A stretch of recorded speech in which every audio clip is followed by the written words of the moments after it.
Speaking of another top 10, the Ohio State wide receiver, one of two Ohio State wide receivers who we expect to go in the first round, along with Chris Olave. The over-under for Wilson, under 10.5, minus 135, over 10.5, plus 105 at Caesars. What do you think on that? I don't know that I would take that under. Now, I do think, all right, so we said there's going to be one wide. What's our over-under number of wide receivers that are taken in the top 10 picks? Oh, my God, 1.5. But if that's 1.5, I mean, like somebody's getting pushed out. Like you can't. There's only that's right. Here's the qualifier, though. The Chiefs and Packers have 2 first-round picks. They're going to come inside. They're going to come to at least 10. I don't think you're going to get unless they love Drake London if he falls because Garrett Wilson goes first or whatever. But let's assume that they're going to have to get to the 10-11 range, which is right on this number. Those are 2 other teams you have to consider as possibilities. Yeah. In addition to the Texans aren't doing it at 3. The Jets did it at 4. It wouldn't be the craziest thing. I don't think the Giants are doing it at 5. Maybe they do it at 7. Not the Panthers, but certainly the Falcons. And then the Seahawks, if they can't figure things out with DK or whatever, because that's also sort of a wild card. I think wide receivers live at 4. Probably not. I don't think the Giants go wide receiver, but 4, 8, 9, and 10. Yep. So you have 4 chances. More likely the later you get in those picks you just mentioned. Bring up Debo, if you will. Do we have Jameson Williams over under? 11.5 over minus 180 under. Ooh. Plus 150. I am all over that under. I think Jameson Williams is the guy. And here's the other thing. Like you were talking about the Packers and the Chiefs trading up. If the Falcons and the Jets want wide receivers, they're not moving. So 9 and 7 are their best bets to get up there to those spots. Seattle and at 7 is the Giants. So that, again, that's inside 11.5 and 10.5 to get to that spot, assuming those teams want to move up. Maybe they don't, but and the Saints need a wide receiver. And who knows what the hell they'll do? Because again, they traded back into the first round a few years ago for Marcus Davenport. They'll do anything. The other thing about Jameson Williams, you look at the Falcons. So Jameson Williams coming off an ACL. Yeah, fine. Let me ask you this: who is more likely to play, like at 100% in 2023? Jameson Williams or Calvin Ridley? Like, I think you feel better about Jameson Williams coming back from an ACL than you do about Calvin Ridley coming back from a gambling suspension. Well, his suspension's a year long, isn't it? Yeah, I'm just saying, like, you know, who knows? Like, out of football for a year, already out of football for 6 months. My whole point is just that I think I don't think teams are worried about this ACL at all. ACLs are like ankle sprains these days. I said in January after he got hurt, 3 teams told me he's still a first-round pick. He'll fall a little bit, but I think he goes top 10. I like the under here too. Like I'm fine with that. And so you're getting plus money, 1.5 plus 150, and you bring Washington into play. Who could? Oh, right, yeah. You bring like you have the Jets at 4. I don't think they take Jameson Williams at 4 with the 10th pick. That would be awesome, but yeah, I think you're right. The Falcons at 8, I think is very viable. Seahawks at 9, like you say, the DK thing. Maybe they're like, all right, let's draft Jameson Williams and trade DK for 2 first, or first and 2 seconds, whatever. The Jets at 10 are live, and the Washington Commanders at 11 are live. I think he goes in one of their spots, or some team trades up to get Williams. So I like the Williams under. Probably lean towards the over on Garrett Wilson, although certainly, just because it's plus money. Okay. Ooh, I don't know. Chris Olave over under 17.5 minus 115. I like the over there. He's just not as explosive to me as Garrett Wilson or Jameson Williams. He's a good route runner. He didn't play as fast as his teammate Garrett Wilson. I haven't talked to any teams about him specifically, so I don't know where teams are at on him. But to channel BMAC, me personally, I like the over 17.5. Okay. I'm not going to challenge you on that one. I don't think. I could be wrong. Like this is just my gut, so I'm not sure where folks are in the league on him. Well, the wide receiver thing is like. By the way, the over under for wide receivers. I'm so mad about this. Do we have the?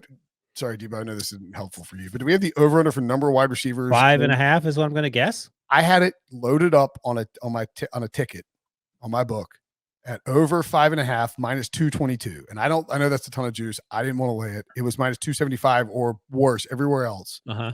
And I went and did that radio hit with Adam Gold.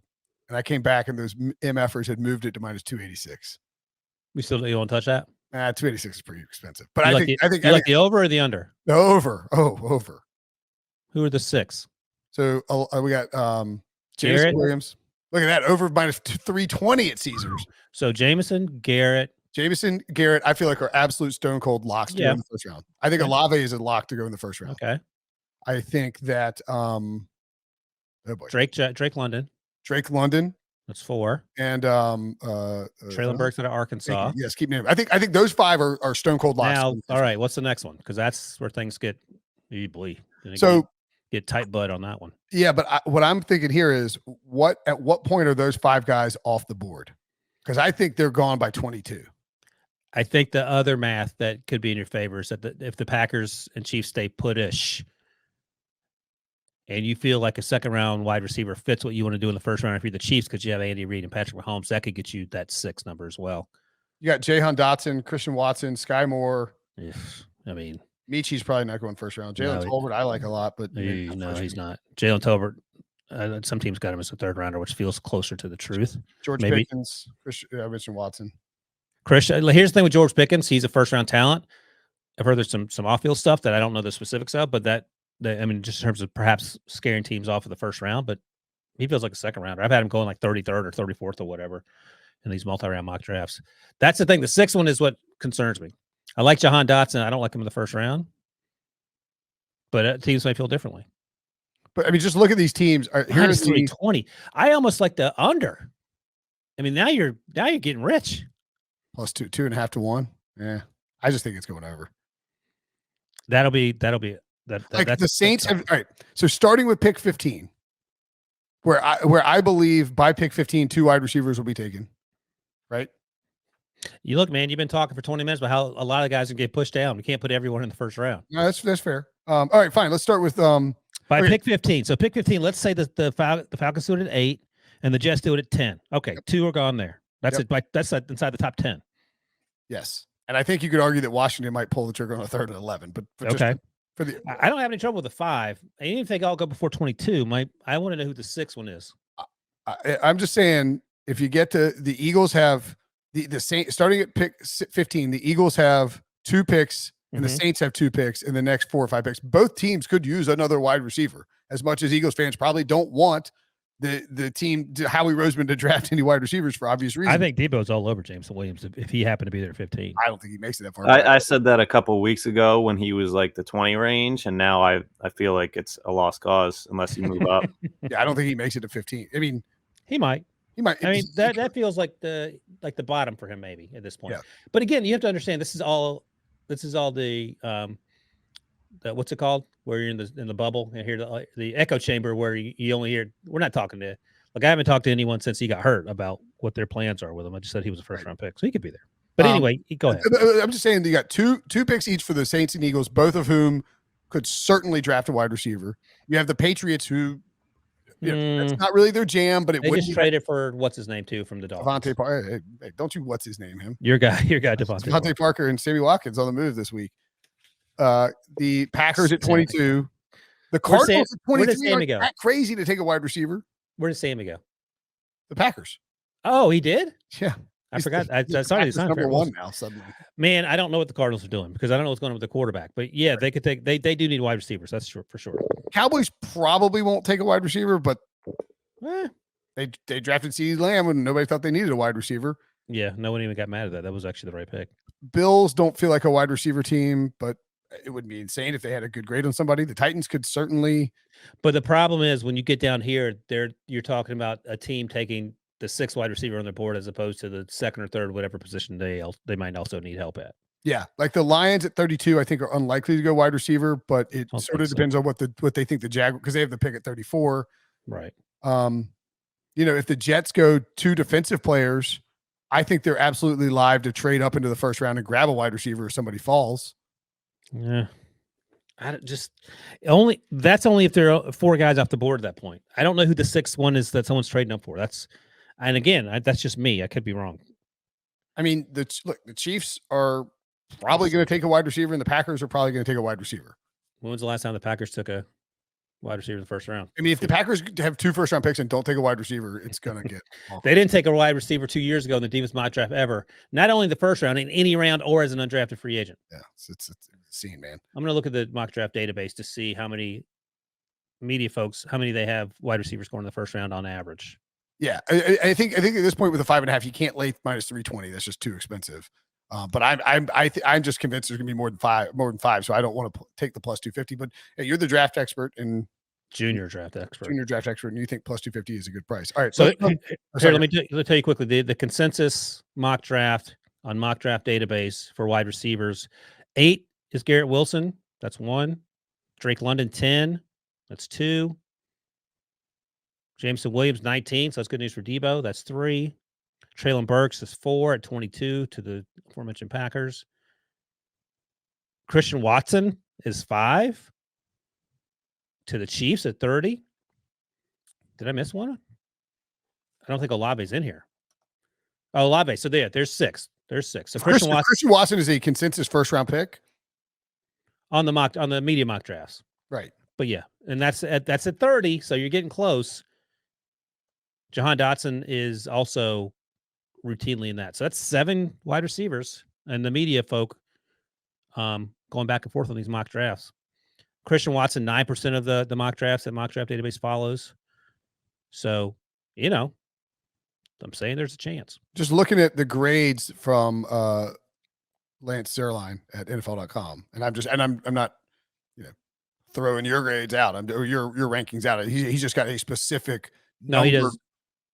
That's a good place to start. Yeah. 6.5 for, and by the way, his scale, does he have I'll tell you, like 6.5 is a first or second rounder for Lance. Yes. So that's like a specific scale they use is where it's like 6.5, like 6.5 should be a league average starter within 2 years or something like that. So he only has 3 first round grades, 3-ish. Well, so he has Garrett Wilson, Treylon Burks at 6'5", Jameson Williams at 6'4", Chris Olave at 6'4", Drake London at 6'4", and then a drop off. Those are the 5, right? Then he has a drop off to Christian Watson at 6'2", Dotson at 6'2", Sky Moore at 6'2", George Pickens at 6'2", Jalen Tolbert 6'2", and then a drop off again to Michi at 6'1". My point being is that yes, there is that drop off after 5. That's why this line exists at 5.5.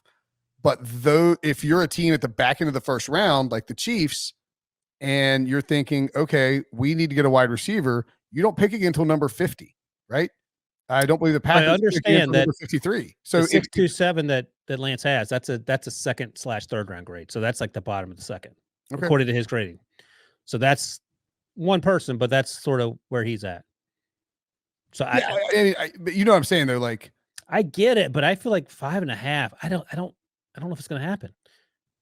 Okay. So that's good. That could just be me erring on the side of being conservative with the wide receivers. I just don't know who the number 6 is. I mean, Justin Jefferson was the 5th wide receiver, and he turned out to be great. So again, maybe Christian Watson, or Jahan Dotson, or Sky Moore. I mean, maybe I'm just saying. I think a team at the back end of the first round, like the Chiefs or Packers, if let's say the Packers go Jordan Davis with their first at 22. I mean, you're not picking again until, what did I say the Packers had? 28. They have 22 and 28. No, I know, but then you're not picking again until 53. So it's like, if you're going to take that wide receiver, if you're going to get a wide receiver, and you sort of, you feel like you have to, but maybe not. 28's that sort of sweet spot where you might end up getting a run on like you did 2 or 3 years ago, and when you end up taking AJ Dillon in the second round because all the wide receivers were gone.